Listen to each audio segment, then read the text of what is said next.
Welcome to the Lost Sci-Fi Story channel. If you're ready, let's begin today's story. The water recycler in Section 7 had been losing 0.3 liters per hour for 11 days, and Elias Ward had been meaning to file the maintenance order for 9 of them. He had the form open on his screen, cursor blinking in the description field, and had written the words gradual pressure loss twice now without continuing, because the orbital survey data from the eastern ridge kept pulling his attention sideways. It was 0:47 by the clock on his wall. Both moons were up. The light through his window was that particular shade of washed-out silver that made the red dust look like ash, and the colony was quiet in the way it only got after midnight, when the ventilation system's background hum became the loudest thing in the world. He had told himself he would stop at midnight. He told himself that every night. The door chimed.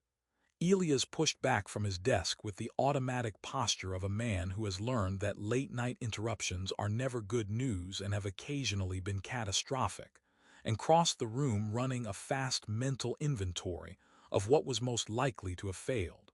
The eastern water main, the atmospheric processor on the ridge, the border sensors that the technician had promised were calibrated, and which Elias had believed approximately as much as he believed anything a technician said at the end of a long shift. He opened the door expecting a uniform, a problem, a reason to put his boots back on. She was standing in the corridor in the amber wash of the emergency mode lighting, and Elias' brain did what it always did when something didn't match its prediction. It went very quiet for a moment, the way a room goes quiet after something falls. He had met her exactly 7 times, all of them formal, all of them with a table between them and 3 interpreters in the room, and enough diplomatic procedure that actual human contact had felt like something happening at a considerable distance. She was the second-ranking member of the Vihari delegation, which meant she was someone whose requests got written down and acted on, and whose opinions shaped things larger than a single colony on a red dust plateau, and she was standing outside his quarters at 0:47 because apparently the universe had decided his night needed restructuring. Her bioluminescent tracery, the pale lines along her jaw and down the sides of her neck that the cultural briefing had described as analogous to a circulatory indicator, was moving faster than it had in any of the formal sessions. He noticed this the way he noticed the water recycler's pressure drop, as data that meant something he hadn't fully calculated yet. His translator was in his ear. He always wore it now, even at midnight, even half asleep at his desk, because 6 months of working with the Vihari had taught him that untranslated conversations happened at the worst times. He heard her speak. Her language had a quality like something being carefully folded along precise lines. And then the small pause, and then his earpiece delivered the words with a contextual flag he had never seen before, a yellow indicator that meant the register was ambiguous and he should not assume. "May I sleep next to you tonight, human?" He stood in his doorway. She stood in the corridor. The ventilation system hummed. "I'm sorry," he said, which was not because he hadn't heard her but because his brain needed another moment with the sentence, and asking for repetition seemed more polite than saying please wait. "I need to check if my translator has developed a personality." She repeated it. Same words. Same careful formality. The yellow flag came back. What followed was an explanation that took 4 minutes and that Elias listened to without moving from the doorway, which in retrospect he would recognize as the moment he crossed from confused to paying serious attention. She explained the neurological dependency with the clipped precision of someone who had rehearsed the explanation, while standing outside his door and hated needing to give it. Her species experienced proximity-bonded stress processing, which was the diplomatic phrasing, she said, and the accurate phrasing was that isolation during emotional crisis caused a cascading anxiety response that her nervous system could not interrupt on its own, and that without resolution could leave damage that was not metaphorical. The failed negotiations had triggered it. She had tried the standard suppression techniques. They had not worked.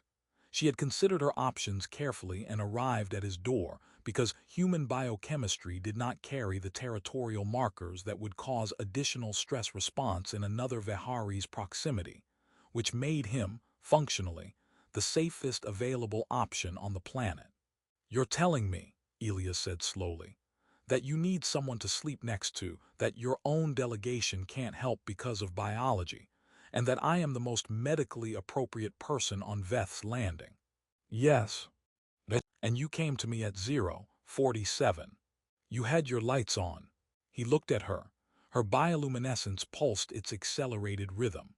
She was, he understood, not remotely comfortable with any part of this, and had asked anyway, and had given him the full explanation rather than a shorter one, because she was giving him the information required to make an informed choice, which was either very considerate or very tactical and possibly both. He stepped back from the doorway. "The left side of the bed is closer to the wall," he said. "The recycled air comes from a vent on the right, which means it's slightly cooler. I don't know which you'd prefer." "I don't know either," she said, which was the most honest thing anyone had said to him in weeks. The left side turned out to be fine. She established this by sitting on it for approximately 45 seconds in complete silence while Elias stood on the other side of the bed and thought about how many of his current problems could be solved by becoming a different person. The practical questions came first, because practical questions were something he knew how to handle. Did she need a different temperature in the room? She did not know, she said, because she had never slept in a human room before, which was a sentence that landed in the conversation and just sat there. Did she have particular light requirements? Her species did not require darkness to sleep, but found continuous light stimulating in a way that was counterproductive. So could he perhaps, and here she made a gesture with 4 fingers that his brain catalogued as probably meaning reduce. Yes, he could, and he did, and the room went to its lowest setting, which on Veth's landing meant the glow of 2 moons through one small window, and the faint green standby light of his environmental console, which he had always meant to disable, and now felt oddly grateful for. She did not use a pillow. He had offered one, and she had examined it with the focused attention of someone encountering an object whose function they have been told about but cannot quite make physical sense of, turning it once in her hands, and then set it aside with the careful neutrality of a diplomat declining a trade offer she found structurally baffling. "It's for neck alignment," he said. "Your neck," she said, "requires external assistance to remain aligned." Apparently, she considered this. "That seems like something your medical community should have addressed." "We've had a lot going on," he said. The blanket she accepted. She held it for a moment in a way that suggested she was reading it through her palms somehow, some sensory process his cultural briefing had not covered, and then folded it across the lower half of the bed with a precision that made his own relationship with bedding feel approximate and embarrassing. Elias changed into the civilian clothes he used for sleeping, which were not designed to be seen by anyone, and announced this clearly. He did this in the bathroom and stood in front of the mirror for a moment before going back out, looking at himself with the expression of a man trying to locate a version of himself who was handling this with more grace, and not finding it. She was lying on her side when he came out, facing the center of the bed. Her bioluminescence had slowed. He noticed this the way he had noticed it before, as data, and he was beginning to understand that noticing it was going to become a habit he'd have to manage. He got into his side of the bed with the energy of someone performing a task that is entirely normal, which it was. He told himself, which it absolutely was, 2 beings, horizontal, medically indicated proximity. Nothing about this required any particular face. For a while neither of them said anything. The ventilation system moved air across the room. Outside, the dust made its small sounds against the habitat shell, the fine percussion of a planet that never fully went quiet. "You have 2 moons," she said. "Technically the planet has 2 moons, we're just living on it." "What are they called?" He told her about Myra and Joseph, the 2 trajectory engineers, the 6-month voyage. The argument that apparently began over fuel calculation methodology and escalated into something the ship's log described only as a significant interpersonal event. How they had not spoken again after landing. How the colony's second generation had named the moons after them anyway, because the calculation had been correct and both of them had contributed to it, and the sky didn't care who was on speaking terms with whom. Her bioluminescence did something he had not seen in any of the formal sessions. It moved outward from the lines along her jaw briefly, like a thought spreading. Not laughter exactly. Something adjacent to it, expressed in a completely different language.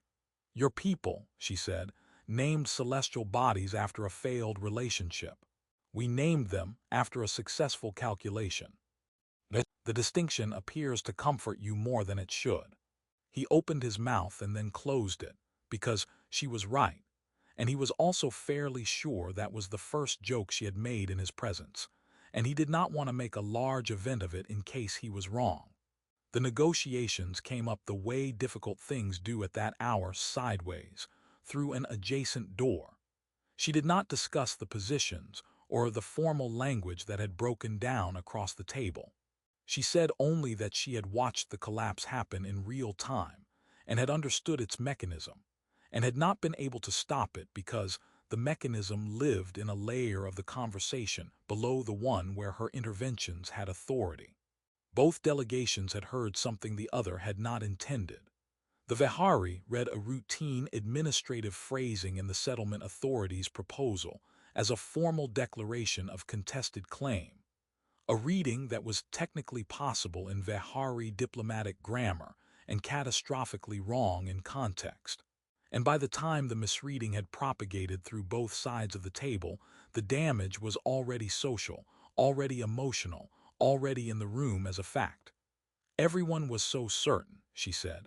That is the part that stays with me. Everyone left the table certain they were correct. Were you certain? She was quiet for a moment. I was certain that everyone else was wrong.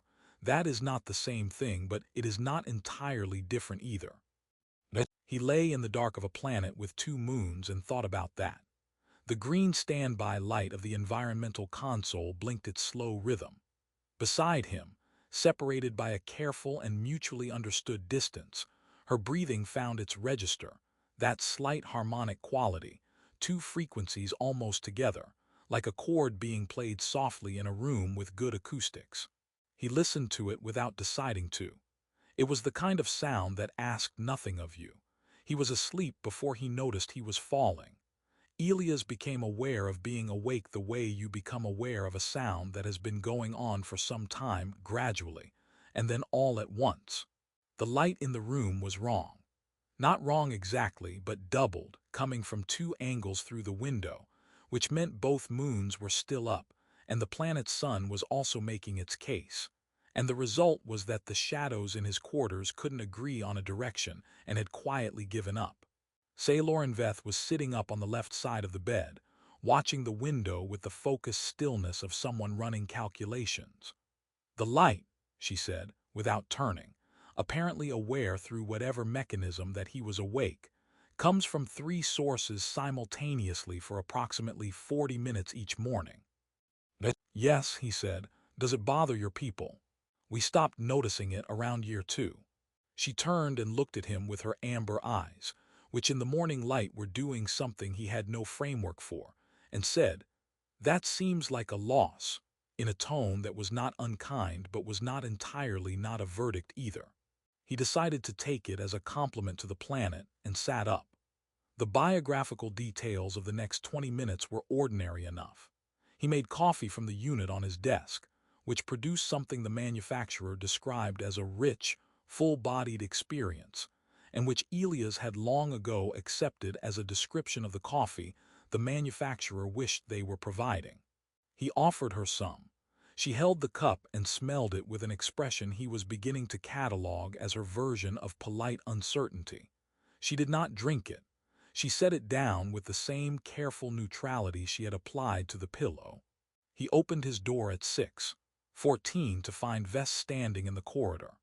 The young aide was impeccably turned out in the layered formal wear of the Vihari diplomatic corps, which Elias had come to think of as clothing that was also making an argument, and his face was doing something complicated. He smelled, and Elias knew this only because the cultural briefing had included a section on Vihari chemosensory communication that he had read at the time with abstract interest, and was now reading with sudden practical attention, that Sale's stress chemistry had resolved overnight.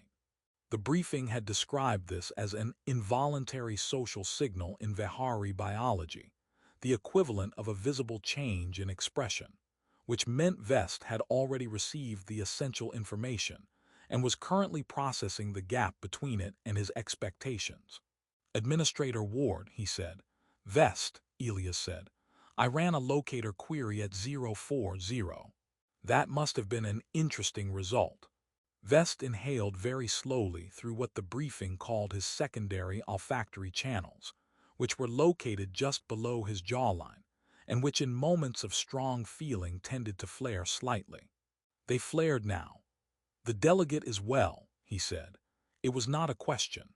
It was a man arriving at a conclusion through evidence and deciding to present it as a statement because the alternative required a conversation he was not prepared to have in a corridor before 7. She is, Elias said. Good, said Vest, in the tone of someone for whom Good was doing an enormous amount of work. Sale appeared at Elias' shoulder. She said something to Vest in Vihari that his translator rendered as a formal morning acknowledgement, with an additional subordinate clause, indicating that the matter was resolved and required no further notation. And Vest received this with the expression of a man who has excellent professional manners and a complicated relationship with them. He bowed, he left. His back, retreating down the corridor, was expressive in ways his face had refused to be. He's going to think about this all day, Elias said. He thinks about everything all day, Sale said. It is why I requested him. Theodora Sisk was already in the briefing room when Elias arrived, which was normal, and she had already poured his coffee, which was also normal, and she said nothing at all about the fact that he was 6 minutes late and had come from the residential wing rather than his office, which was so far outside normal that it functioned as its own complete sentence. She began the status report. Water recycler in Section 7 still losing pressure. Eastern Ridge atmospheric sensor array showing intermittent dropout that the technician attributed to dust infiltration and Theodora attributed to the technician. 2 messages from the Settlement Authority's regional office asking for a preliminary read on the negotiations, both of which she had acknowledged without answering, because she had looked at his face when he walked in and made a judgment call. He sat through the briefing and drank his coffee and felt her not asking him anything radiating off her like a second atmospheric processor. Later, in the empty briefing room while the rest of the building collected itself toward the resumed session, Sale found him reviewing the failed session's transcript on his pad. She sat across the table rather than beside him, which was its own kind of language, and for a moment they were both quiet in the way that people are quiet when they are about to say something real. She thanked him. She did it the way her species apparently did it, specifically, completely, with reference to the actual thing that had happened rather than a polished version of it. She said that the night had resolved the cascade, and that she would be functional for the session, and that she understood the request had been unusual, and that she was grateful he had not made her feel that it was. He received this badly, in the way that people receive unexpected precision. He said something about it being no trouble, which was not entirely accurate and also not what she had said, and she waited for him to finish and then said, I'm not asking you to minimize it. I'm asking you to let me thank you for it. He stopped. He looked at the table for a moment. You're welcome, he said, which was simpler and more accurate, and she nodded once as if a calculation had completed correctly. They sat in the quiet of the empty briefing room, while the colony made its morning noises around them, and Elias thought about the things that had changed since yesterday, and couldn't yet locate the edges of any of them. Across the table, her hair, The dark strands of sensory tissue he had read about in the briefing and not yet looked at carefully was oriented, faintly and continuously toward him. He did not know this yet. He would know it in 40 minutes when Vest, during a break in the resumed session, explained it to him in a flat voice, with the energy of a man completing an unpleasant administrative task. And Elias would need to set down his coffee cup and look out the window at the red dust, and the two moons still ghostly in the daylight sky for a moment before he could re-engage with the water rights discussion. But that was in 40 minutes. Right now the room was quiet and the light was still coming from 3 directions at once, and neither of them had yet said anything they couldn't take back, which felt, in the specific way of mornings after unexpected things, like something worth noting. The water recycler in Section 7 had been fixed. Elias had filed the maintenance order at 6:52 that morning, between the briefing and the resumed session, in the 4 minutes he spent sitting at his desk pretending to review notes while actually thinking about the orientation of sensory hair and what it meant biologically, and whether the cultural briefing had a supplementary volume he had somehow missed. The maintenance team had responded within the hour. The 03-liter loss was resolved by 09:30. He noted this with the satisfaction of a man who has closed something that had been open too long, and understood, in the way that small completions sometimes illuminate larger ones, that he was in a different relationship with his own attention than he had been yesterday. The resumed session began at 9:00 in Conference Room A, which was the colony's best room in the way that a practical thing can be its best version of itself. Functional, clean, the chairs on both sides of equal quality, because Theodora had insisted on this when the delegation arrived, and Elias had agreed without needing to think about it. The Vihari delegation came in from the East Corridor. The Settlement Authority team came in from the West. Elias sat at the head of the human side of the table and watched Lorenveth take her seat across from him, and thought about how a room could contain the same people it had contained yesterday and be an entirely different room. He did not have a plan. He wanted to be clear about this, at least to himself. What he had was a map of where the wall was, which Sale had given him at 1:00 in the morning without knowing she was giving it to him, in the frank language of exhaustion and professional grief. He knew where the Vihari diplomatic grammar had found a contested claim in language that hadn't intended one. He knew which phrase had carried the misreading. He knew, therefore, which phrase to route the conversation around. The first hour was careful. Both sides had arrived with the memory of yesterday's collapse still in the room, the way a room retains the shape of a sound after the sound is gone.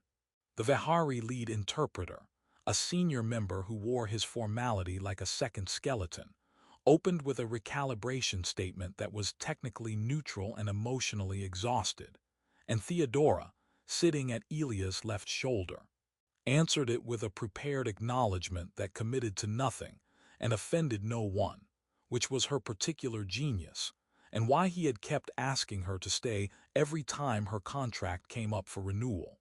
Elias let the first exchange settle. He let the second one find its footing. And then, in the third exchange, when the conversation moved toward the Eastern Ridge jurisdictional language and the specific administrative phrasing that had detonated the day before, he redirected it. Not dramatically, not in a way that announced itself. He simply introduced an alternative framing, one that said the same substantive thing in a grammatical register that the cultural briefing, which he had now reread twice, confirmed was not available for misreading in Vihari diplomatic grammar, and watched, from across the table, Lorenveth go very still. Not the stillness of surprise, the stillness of someone recognizing something. She did not look at him directly. She looked at the table in front of her for approximately 2 seconds, and her bioluminescence did the spreading thing, the one he had seen in the dark of his quarters when he told her about Myra and Joseph. And then she was composed again, and engaging with her delegation's response to the new framing, and none of it would have been visible to anyone who hadn't spent the previous 8 hours learning to read the vocabulary of her light. Theodora slid a note to his right hand. He read it without changing his expression. It said, "The infrastructure reports are still open on your workstation." He wrote back, "Working on it."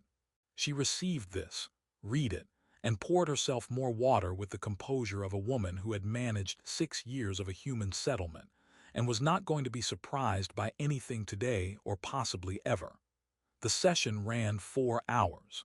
The Eastern Ridge water rights remained unresolved because they were genuinely complicated, and also because good agreements are not built in 4 hours regardless of what the parties know about each other at midnight.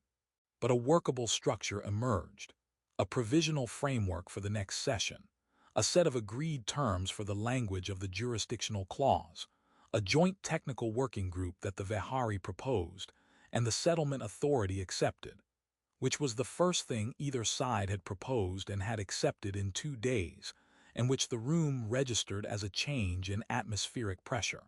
Vest, during the break at 11:30, found Elias at the water station and told him about the hair.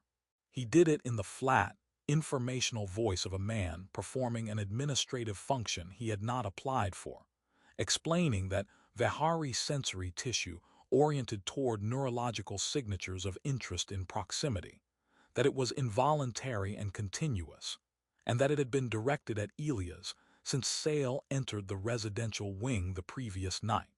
He delivered this information, waited to confirm it had been received, and then walked back to his delegation's side of the room with the energy of a man who has filed a report and washed his hands of the consequences. Elias stood at the water station and looked out the window at the red dust and the 2 moons still faint in the daylight sky. He stood there long enough that Theodora came to stand beside him, looked out at the same view, and said nothing, which was the kindest thing she could have done. The afternoon moved through its work. The framework was written and reviewed and written again. The joint working group was named and scheduled. The Vehari lead interpreter, by the end of the session, had produced something that in his species expression registered as cautious satisfaction, which Vest quietly confirmed to Theodora was the best available outcome short of relief. The landing platform at late afternoon was everything Vest's landing knew how to be, the red dust in the low horizontal light, the shadows going long in 2 directions from 2 different suns that were, technically, the same sun at different angles, and both moons up and pale in a sky that couldn't decide if it was finishing or beginning. The formal departure was Vehari in its architecture, longer and more elaborate than anything the human side of the protocol would have designed, involving an exchange that Sale translated to Elias as the things that persisted, which she said was the closest available rendering, and which lost, in translation, the specific weight the phrase carried in her language, a weight he understood without the words, because he had spent a night and a morning, and an afternoon accumulating the vocabulary of her. She stood before him on the platform in the 2-source light and said, in his language carefully, that the next session was in 6 weeks, and that the framework gave them a foundation, and that she believed the water rights could be resolved before the second moon was in opposition, which her people used as a calendar marker, and which she had apparently calculated was approximately 14 weeks away. "That's very specific," he said. "I'm a very specific person," she said. "I've noticed." Her bioluminescence moved outward along its lines, slow and spreading, the silent thing that was adjacent to laughter. Her delegation was boarding.